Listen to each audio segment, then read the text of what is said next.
നിങ്ങളൊരു സാധനം തുടങ്ങിയിട്ട് ക്വിറ്റ് ചെയ്യുന്നത് എന്തുകൊണ്ടറിയോ? നിങ്ങൾ റിസൾട്ട് ഓറിയന്റഡ് ആയിട്ട് വർക്ക് ചെയ്യുന്നതുകൊണ്ടാണ്. സംഭവം ഞാൻ പറഞ്ഞുതരാം. ഒരു സംഭവം നമ്മൾ തുടങ്ങുമ്പോൾ അതിന്റെ റിസൾട്ട് ഓറിയന്റഡ് ആയിട്ട്, അതായത് എനിക്ക് ഇത്ര ഫോളോവേഴ്സ് വേണം, അല്ലെങ്കിൽ ഇത്ര വ്യൂസ് വേണം, അല്ലെങ്കിൽ ഇത്ര ബോഡി വേണം, അല്ലെങ്കിൽ ഇത്ര സെയിൽസ് ഉണ്ടാക്കണം, ഇത്ര പൈസ ഉണ്ടാക്കണം എന്ന് പറഞ്ഞ ആ ഒരു റിസൾട്ട് ഓറിയന്റഡ് ആയിട്ട് നമ്മളൊരു കാര്യം ചെയ്യുമ്പോഴാണ് ആ ഒരു റിസൾട്ടിലേക്ക് നമ്മൾ എത്താണ്ടിരിക്കുമ്പോഴാണ് നമ്മളത് ക്വിറ്റ് ചെയ്യുക. ഓക്കെ, നമ്മൾ ഒരു എക്സ്പെക്ടേഷന്റെ ബാർ വെച്ചിട്ടുണ്ടാവും, അതിലേക്ക് എത്താൻ പറ്റുന്നില്ലെങ്കിൽ പെട്ടെന്ന് നമ്മൾ ക്വിറ്റ് ചെയ്യും.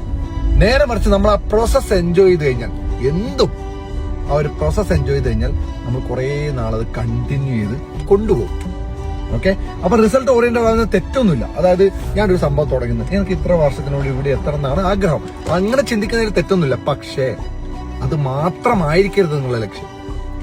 അങ്ങനെ വരുമ്പോഴാണ് ഇൻ കേസ് അതിൽ നിന്നൊരു ചെറിയ കുറവോ അല്ലെങ്കിൽ ആ ഒരു പ്രതീക്ഷ ആ ഒരു ലെവലിൽ എത്തിയില്ലെങ്കിലോ നിങ്ങൾ ഭയങ്കരമായിട്ട് ഡൗൺ ആവുന്നത്. അപ്പോഴാണ് നിങ്ങൾ ക്വിറ്റ് ചെയ്യുന്നത്.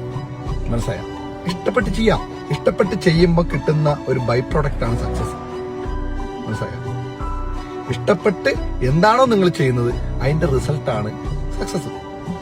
സക്സസിന് വേണ്ടി പണിയെടുക്കാതെ പണിയെടുക്കുന്നത് ഇഷ്ടപ്പെട്ട് സക്സസ് ഉണ്ടാക്കുക.